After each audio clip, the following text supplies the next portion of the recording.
ලංකාවේ ඉන්න තරුණ නළු නිලියන් අතරින් මේ වෙද්දී ඉතාම ජනප්‍රිය තරුණ නිලියක් තමයි සංජානා ගමාරච්චි කියන්නේ. රූපයෙන්, රංගනයෙන්, නර්තනයෙන් සහ නිවේදනයෙන් සංජානා අද වෙද්දී මුළු ලංකාවක්ම යාගේ ග්‍රහණයට අරගෙන ඉවරයි. කොහොම වුණත් මේ දවස්වල සංජානා කියන්නේ ලංකාවේ පුවත් මවන නිලියක්. ඇය සහ ඇයගේ විවාහය සම්බන්ධ ගොඩක් පුවත් මේ වෙද්දී වෛරල් වෙනවා.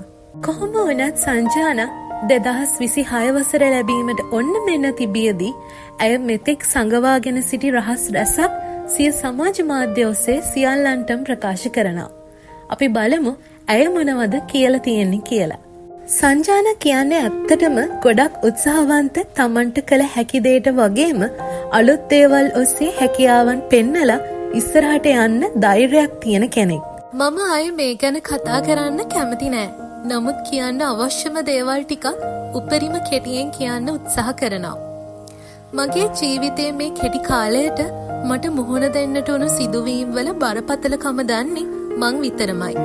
අවුරුදු 28ක කාලයක් තිස්සේ මං තනියෙන් ජීවත් වුණා මිසක කිසිදු දිනක කිසිදු විටක මම කවුරුන් මත හෝ යැපී නැත්නම් කාගෙන්වත් යැපී ජීවත් වෙලා නැහැ. මගේ මවගේ වියෝවයෙන් පසුව අද මම ජීවත් වන තත්ත්වය දක්වා මම ගොඩනගාගත් සියල්ල මගේ හැකියාවෙන් සහ මහන්සියෙන් ගොඩනගාගත් දේවල් මිසක කිසිම කෙනෙක්ගෙන් ලැබුණ දෙයක් හෝ උපයාගත් දෙයක් මන් ළඟ නැහැ. මගේ ජීවිතේ මට මුහුණ දෙන්න සිදුවුණු සිදුවීම් වල අමිහිරිකම සහ අසාධාරණ රැවටීම් ගැන මම මගේ සමාජ මාධ්‍යවල මගේ මිතුරන් සමගින් බෙදාගන්නේ තවත් කාටම හරි ඒ වගේ දෙයක් සිදුවෙන්න කලින් දැනුවත් වෙන්න ඒ හරහා හැකි වෙයි කියලා හිතලා විතරයි. සමහරු කියනවා වගේ අනෙක් පාර්ශවයෙන් මුදල් බලාගෙන සම්බන්ධකම් ගොඩනගා ගන්න මට අවශ්‍යතාවයක් තිබුණේ නැහැ. වගේම මම එහෙම රුපියලක්වත් දෙයක් අද වෙනතුරු කෙනෙක්ගෙන් අරගෙනත් නැහැ.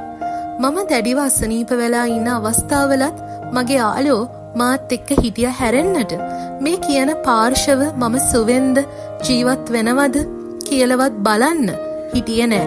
ඒ නිසා මගේ ළඟ ඉන්න අය මට වචනකින් හරි ආශිර්වාදයක් වෙන, ශක්තියක් වෙන අය ගැන මන් දන්නවා. ඒ අය එක්ක හොඳින් ඉන්න උත්සාහ ගන්නව හැරුණකොට මේ වෙලේ වෙනත් කිසිම දෙයක් ගැන මම හිතන්නේ නෑ. අනෙක් කාරණේ තමයි කිසිම වෙලාවක මම සමරිසි ප්‍රජාවට අපහාස කරන්නෙවත් කෙනෙක්ගේ තෝරා ගැනීම හෝ ලිංගික අනන්‍යතාවය ගැන උපහාසයට ලක් කරන්නෙවත් නෑ. මට අවශ්‍ය වුණේ මම ලොකු රැවටීමකට ලක් වුණ නිසා මට වුණු දේම උණු සහ වෙන්න පුළුවන් තවත් අය එක්ක ඒ හැඟීම බෙදා ගන්න විතරයි. ඒ හැරෙන්න මගේ මිත්‍රයෝ සහ හිතවතුන් ඕනෑතරම් විවිධ අනන්‍යතාවන් තෝරා ගැනීම එක්ක ජීවත් වෙනවා වගේම මම මේ හැම කෙනෙක්ගෙම සිතැඟියාවට ගරු කරනවා. ඒත් සමහර මිනිස්සු ළඟ තියෙන මනුෂ්‍යත්වයෙන් තොර රැවටිලි සහගත ජීවිතය මම දැඩිව හෙලා දකිනවා සහ ප්‍රතික්ෂේප කරනවා. ඒ හැරෙන්න දෙයක් මට කියන්න අවශ්‍ය නෑ වගේම මෙතනින් එහාට මම මේ දේ ගැන ආයෙ කතා කරන්න කැමතිත් නෑ. කලින් කිව්වා වගේම හෙටින් පටන් ගන්න අලුත් අවුරුද්දේ අපි කිසිම කෙනෙක්ට රැවටීම් වලට වංචාවන්ට අහු නොවන අනාගතයක් උදා වෙන්න කියලා මම ප්‍රාර්ථනා කරනවා වගේම සිතුවිල්ලකින් හරි මට ශක්තිය වෙන හැම දෙනාටම මම මගේ ආදරේ මේ සමග දන්වනවා. තම මවගේ හදිසි වියෝවත් සමග සංජානා ගත කරේ හරිම කටක ජීවිතයක් කියලා යා ගොඩක් වැඩසටහන් වල කියලා තියෙනවා. සංජානට හැමතිස්සෙම ඕනි උනේ රංගනයෙන් දක්ෂ නිලියක් වීමට වගේම හොඳ බිරිඳක්ව හොඳ පෞල් ජීවිතයක් ගත කරන්න.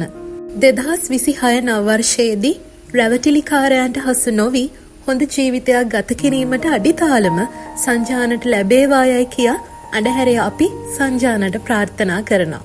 ඔයාලගේ අදහස් පහතින් කමෙන්ට් කරන් යන්න එහෙනම් අමතක කරන්න එපා. ඒ වගේම අඳුරේ YouTube channel එක subscribe කරන් යන්නත් අමතක කරන්න එපා.